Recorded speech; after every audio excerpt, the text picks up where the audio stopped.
Next to ask question is Leilani of PNA, Philippine News Agency.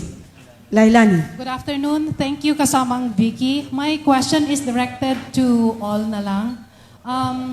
Ilocanos are known as clannish, marang solid, you know the solid north.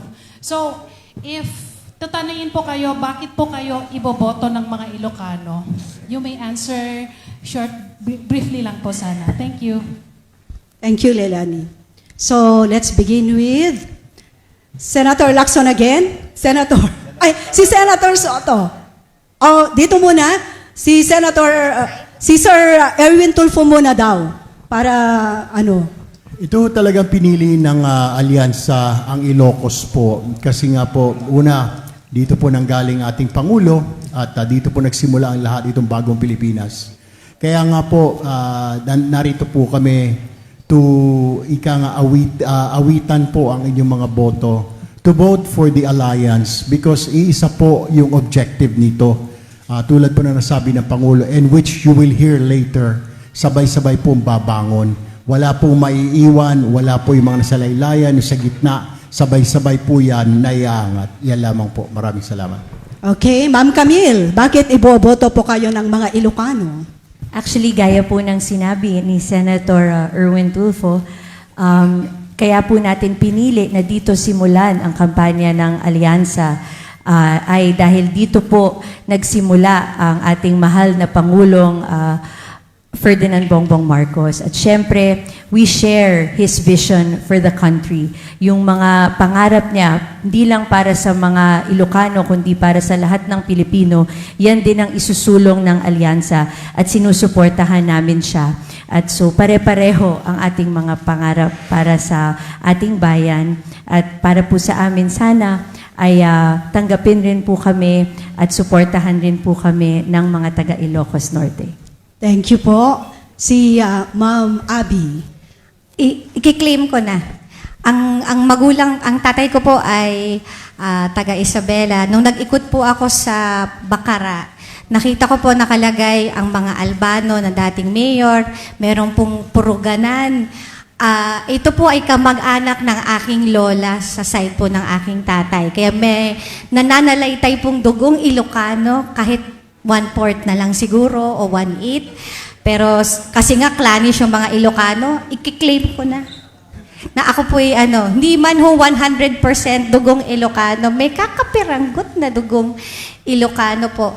Kaya nakakatuwa na dito po natin na gawin po natin sa Lawag dahil ito po ay parte po tayo ng alyansa. Thank you po.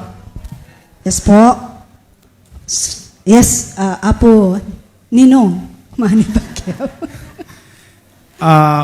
Unang-una dito rin nanggaling ating Pangulo, taga rito siya. At dito sa inyong lugar ay talagang mas marami yung mga magsasaka. And then alam niyo naman na kami nakatira din sa bundok at magsasaka din ang magulang ko. At gaano ka-importante na protektahan yung mga magsasaka dahil sila nagpapakain sa taong bayan dahil yung mga ani nila, yun ang kinakain ng taong bayan. So kailangan silang protektahan at suportahan para maiayos natin ang kanilang pamumuhay. Maraming salamat po. Thank you po. Senator Tolentino, sir. Gaya po nung nasabi ng iba, marami rin Tolentino rito sa Ilocos. Lahat ng mga kasalubong ko sa Magsingal, kahit dito sa Lawag. Pero seriously, si Senator Tolentino po, may mga naiambag din namang batas para sa Norte. Halimbawa po yung Republic Act 11705, yung pagtatayo po ng isang tertiary hospital na tinatawag na Ilocos Sur Medical Center. Katulong po tayo sa pagbalangkas niyan. Yung Republic Act 11755, yung pagtatayo po ng North Luzon Philippine State College sa Candon na magiging University of Ilocos, Philippines. At yung talagang sinulong po natin ay yung pagtatayo ng medical school sa Don Mariano Memorial University. At bukod po dyan, kagaya po nung sinabi nila, yung Norte po ay kumakatawan sa kasipagan, disiplina ng Pilipino. Ganon po yung mga kababayan nating Ilocano. Salamat po. Salamat po, Secretary Abalos, sir. Ang aming pamilya po sa mga kanunuan ay galing po sa San Vicente, Ilocos. No? Nag-migrate po ang Abalo sa Pangasinan. And from there, ang aking ama po ay pinanganak sa Pangasinan at nagpunta po sa Mandaluyong. No? Yan po ang aming roots. Alam ko po, very clannish. Pero sana naman makita niyo ang aming alyansa. May kanya-kanyang expertise, may kanya-kanyang katangian. No? Nakakatuwa itong grupong to. Sana po, kung anong clannish na Ilocano, clannish din ang pagboto sa amin. Straight po, 12 po. Sana ang mangyari po rito. Ha? So, ako po yung dating naging alkalde, MMDA chairman, konsihal, congressman. Ako rin po ay nagturo sa UP at ako po ay naging sekretary ng DILG. Yung kaalaman ko, na naimbag ko, no, sabi ko nga, parati palatuntunan ko ay gawa, hindi salita. Siguro yung mga nagawa ko, may accomplishment will speak for myself. But most importantly, hindi namin kaya individual ito. Kaya nga binuo ng ating Pangulo ang alyansang ito. Kailangan namin ang isa't isa sa Senado. Maraming salamat po. Thank you po. Si Tito Sen, Senator Soto. Say masabab.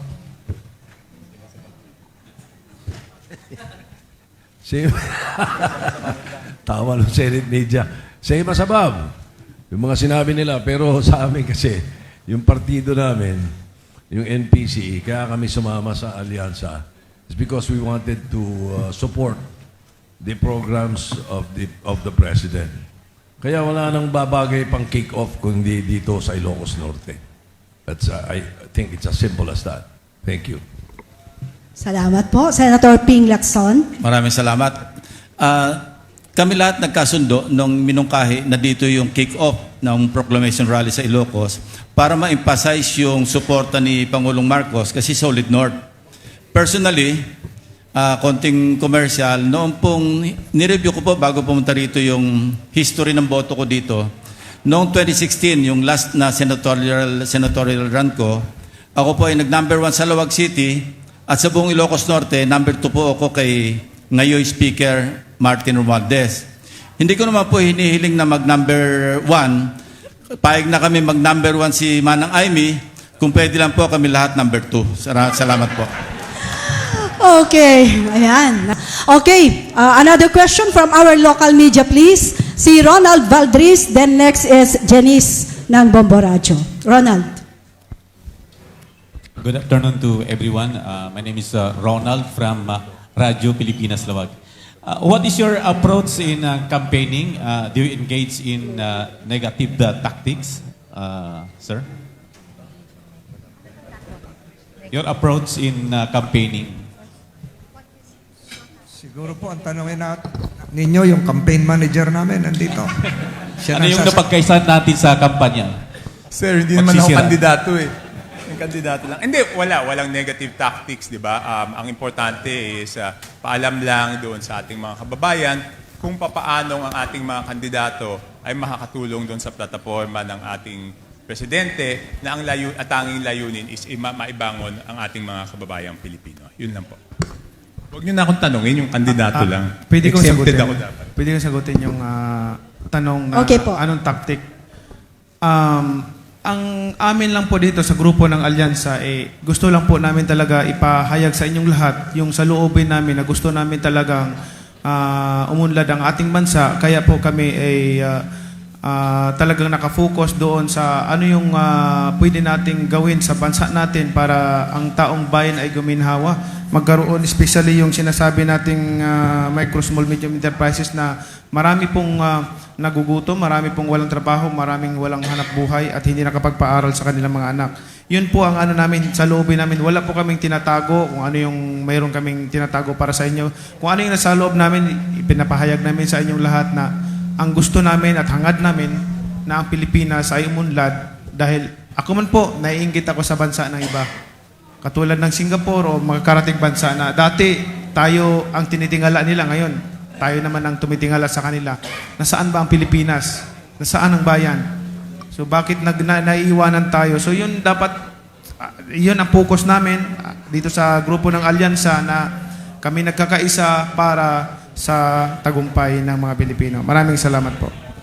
Sususugan ko lang po yung sinasabi po ni Senator Manny Pacquiao. The Filipino people are tired. Pagod na po sa bangayan dito, bangayan doon. Diyos ko po, November pa ho yan, last year pa. Hanggang ngayon ba? Ang mission lang po ng mga kandidato din sa alyansa is to present ourselves na makita sana ng mga tao yung performance ng bawat isa. Yung mga dating senador, nagtrabaho din po yan, lahat po sila. Alam naman ho natin na nakagawa ng mga batas. Meron tayong kasama dito mayor, nakita nyo naman yung lugar niya, pinaganda. Nakita nyo naman po yung ating secretary ng DILG, may mga nagawa din ho. Lahat naman ho dito, sinala po ito ng Malacanang, ng alyansa, kung sinong papasok o hindi, kung sinong kukunin. Wala pong negative tactics, kahit ako siguro, imbis na mag-focus ka na siraan mo yung kabila, pagod na po yung tao doon eh. We will just have to campaign. Campaign po, ikampanya po, at isulong yung mga objective o nais po ng administrasyon. Ayan po ang gagawin ho natin. Maraming salamat po. Okay, may gustong sasagot pa sa question po. Si Senator Ping Lacson. Ako, 2 words, golden rule. Kung ayaw mong gawin sa iyo ng kapwa mo, wag mo ring gawin. So, walang maidudulot na maganda ang negative campaigning. Rise on your own merit. Gamitin mo yung sarili mong track record, yung experience, at yung mga gagawin mo, salit na manira ng iba.